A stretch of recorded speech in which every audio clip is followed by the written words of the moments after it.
নমস্কার। আজকে আমি আমাদের কোন দিকে বাস্তুর কোন দিকে কোন দেবতা বা কোন গ্রহ বিরাজ করছে ওই নিয়ে একটুখানি সামান্য ছোট্ট একটা আলোচনা করব। তো আগে আমরা জেনে নিই আমাদের কটা দিক আছে। আমাদের বাস্তুর মোট 8টা দিক আছে। পূর্ব, পশ্চিম, উত্তর, দক্ষিণ, ঈশান, অগ্নি, নৈরিক আর বায়ু। আর দুটো কোণ আছে, একটা হচ্ছে ঊর্ধ্ব, একটা হচ্ছে অর্ধ। এই 8টা কোণের মধ্যে আমি 8টা কোণেরই অধিষ্ঠ দেবতা আছে, আমি 4টে নিয়ে আলোচনা করব।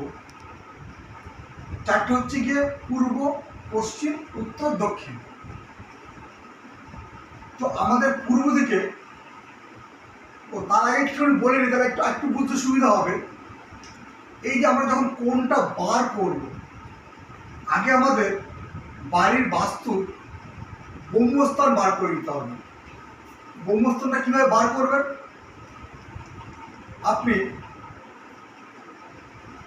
দুদিকে দুটো দড়ি টানিয়ে মাঝখানে যে ক্রস চিহ্নটা আসবে, ওই ক্রস বিন্দুটা হচ্ছে গিয়ে ব্রহ্মস্থান।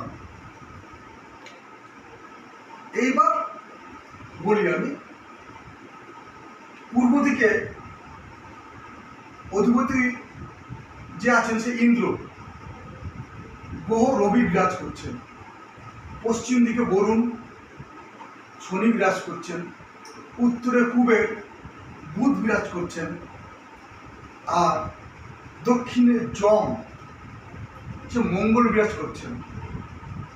এইগুলো বলার কারণ একটা, আপনারা যারা মোটামুটি শাস্ত্রটা বোঝেন, আমি এই নিয়ে একটা সময় দীর্ঘ আলোচনা করব, কিন্তু এইটুকু বলার কারণ হচ্ছে যারা সামান্য বাস্তুটা নিয়ে আলোচনা করেন বা একটু বোঝেন, তারা বুঝতে পারবেন যে কোন দিকে কি করা উচিত, কোন দিকে করা উচিত না।